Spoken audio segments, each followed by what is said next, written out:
My fiancée's mother poured boiling soup on me during a birthday dinner. Now she's twitching uncontrollably from a stress-induced relapse of her neuromuscular disease. No one moved when it happened, not even Lynn. They said it was an accident, but her eyes cold and still told a different story.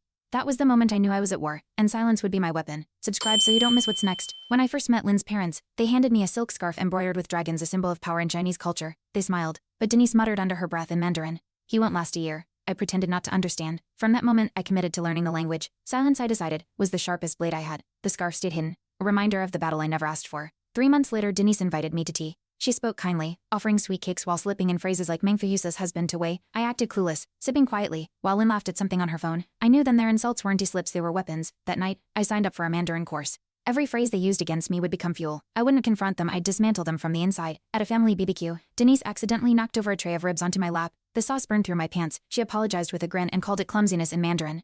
I smiled, wiped the mess, and thanked her calmly. We offered no apology, just a beer. I noted every word, every smirk. Lynn said I was overreacting. Again, that night, I practiced vocabulary for deliberate sabotage. I wouldn't flinch. I was preparing. Denise mistakenly deleted my presentation from Lynn's laptop 2 hours before a major pitch. Lynn blamed herself, but Denise's smile lingered too long. I said nothing, retrieved the file from a backup, and crushed the meeting. Later, I heard her whisper "BK idiot" while slicing fruit. I repeated it back to her perfect pronunciation. She froze. Just a second, that was the first crack. I was no longer the clueless foreigner they expected. Wei gifted me a jade pendant at Lunar New Year, saying it was for luck. That night, I overheard him in the hallway say, "It's cursed. Watch him fall apart." I wore it daily. Not for luck, for witness. Every time they smiled, I responded with sharper silence. Lynn stayed distant, distracted. I noted it all. The pendant, the glances, the warnings disguised as blessings, it all became part of my quiet strategy. They started using Lynn as a mouthpiece.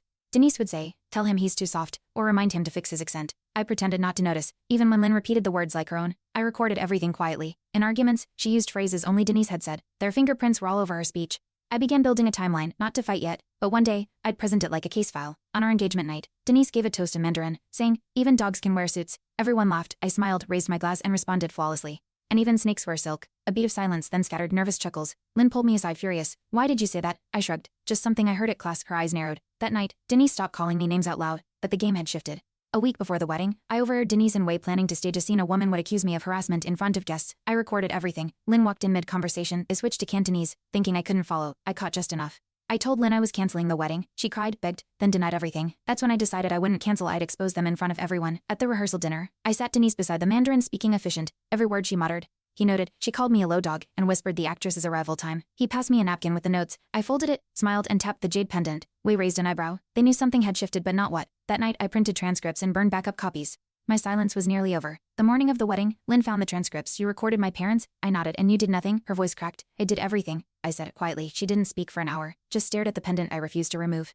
When she finally stood, she whispered, "Do what you need to." That was permission, not forgiveness, but enough. I slipped the transcripts into my suit pocket and left. At the altar, I recited vows in Mandarin. Gasps echoed as I spoke of love, betrayal, and truth. Denise clutched her chest. Wei's face blanched. I pulled the mic closer. "To my new family," I said, "I understand everything now." The actress stood but froze. No one moved. The officiant read her lines instead, translated from the transcript. The room fell silent. Lynn looked down and I smiled for the first time. Instead of reacting with anger, Denise laughed loud and sharp. "Clever boy," she said, but too late. Then her hands began to tremble. A familiar twitch. The officiant called for a break. Lynn escorted her mother away. But not before I saw Wei slip something into his pocket. I had one shot left, and it wasn't going to be a speech, it was going to be evidence, and silence was no longer my ally. I approached the technician. "Cue the flash drive," I whispered. It played a series of clips, recorded whispers. Slurs. Denise calling the actress her little puppet. Faces turned, guests murmured, then Wei's voice will ruin him with one scream. Denise stumbled back. Someone caught her. The twitching worsened. Lynn's eyes were locked on the screen. She didn't cry, she didn't defend. She simply watched her family unravel in real time. Wei stood and shouted, "This is manipulation." But the officiant spoke next calmly, in perfect Mandarin. "Your words, Mr. Zhang." Not his. The guests turned away. Denise whispered something, but her jaw clenched mid-sentence. Her hand trembled so violently, her wineglass slipped and shattered. Lynn didn't move to help. Not anymore. I stayed silent. Justice didn't always need volume, just precision. And right now, every syllable was cutting through years of deceit. The actress, shaken, admitted everything. She'd been paid, coached, and threatened. Her voice cracked as she said, "I thought it was just a prank." The crowd gasped, not at her but at the depth of planning. Lynn slowly removed her engagement ring and placed it on the table between us. "I didn't know," she whispered, "but I should have. That ring, once a promise, became my final exhibit." The silence it left said everything. Security escorted Denise and Wei from the venue. They didn't resist. Denise's legs buckled halfway down the aisle. Wei kept his head high until he saw the projector flash the word translated over their recorded insults. That cracked him. Guests avoided their gaze. I didn't speak, didn't need to. Lynn stood beside me but a step behind, like she wasn't sure she belonged anymore. I handed the flash drive to the officiant. After the ceremony collapsed, guests whispered apologies. "We had no idea," one aunt said. I nodded. My best man handed me a printed transcript, extra copies, just in case. "What now?" he asked. I looked at Lynn. "Now I choose peace alone." She didn't argue. That silence, it was no longer tactical. It was freedom. I took off the jade pendant. laid it on the table, and walked out without turning back. Days later, a video clip of the toast and confrontation went viral. Subtitled translations exposed every slur. Viewers called it the wedding revelation. Denise's past business partners distanced themselves. Wei was suspended from his company's board. Lin reached out once, simply saying, "I'm sorry." I didn't reply. Silence wasn't revenge anymore, it was closure. My inbox flooded with support. I never responded, but I read every word. It meant more than they knew. Denise's condition worsened. The stress-induced relapse progressed. Her hands could no longer hold chopsticks. Wei tried to sue for defamation, only to have the recordings dismissed as protected evidence. They'd weaponized language. I turned it into their downfall.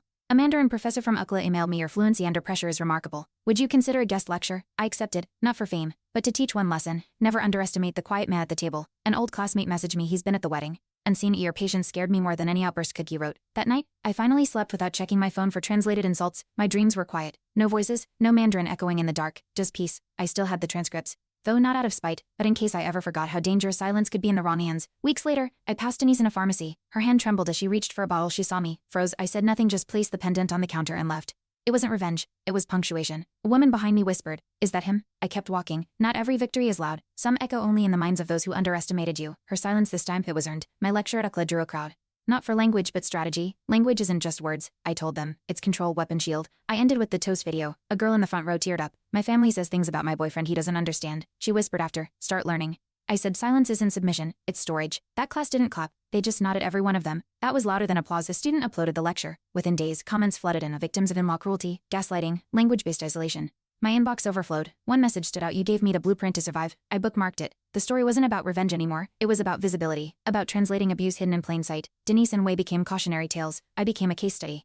But to me, it was just a strategy that worked. Wei attempted one last reach out, an email. "Let's put the past behind us," he wrote. I didn't reply. I forwarded it to his company's ethics board. No threats, no accusations, just evidence. 2 weeks later, he stepped down quietly. No press release, just absence. That was the final checkmate. Not with shouting, not with violence. Just the truth translated, and the knowledge that even silence, when recorded, can thunder in the right courtroom. Lin sent one last message: "They're sick." "You got what you wanted?" I stared at the screen, then typed, "I wanted safety and respect." I never hit send. Instead, I archived it. There was no point reopening a door I'd already bolted shut. Forgiveness isn't owed, especially not to enablers. My healing didn't require her understanding, just her absence. And that silence, it was the loudest line I'd never written. My therapist once asked, "Do you regret not yelling back?" I told her no. Yelling would made me look unstable. Silence made me undeniable, she nodded. That's control. Every week, I brought a different artifact: the scarf, the pendant, a printout. She never pushed, just listened. Healing wasn't linear, but it had a language. And finally, it was mine. No subtitles, no translation, just clarity, spoken in the one voice that mattered, mine. During a panel at a survivors conference, a woman asked, "What would you say to them now?" I paused, then said nothing. They never listened anyway. The room laughed, a soft ripple of shared history. Later, she gave me a bracelet engraved with the Mandarin word for choice. I wore it not as armor, but as memory.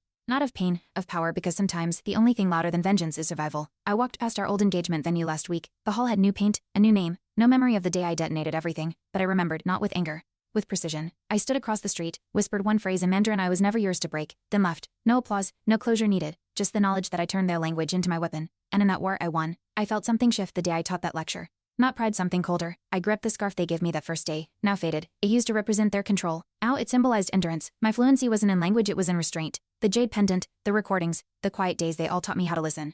How to strike when truth mattered most. You don't have to scream to be heard, I told the class. That day, I finally believed it myself. Silence was never weakness, it was strategy perfected. Sometimes I revisit the recordings not out of spite, but to remember who I was. Each slur, each laugh, they sting less now. I file them like case notes dated, contectus valid, stripped of power. My therapist once said, "You gave yourself the closure they never would." She was right. I don't flinch at Mandarin anymore, I teach it. The bracelet engraved with choice rests beside my bed.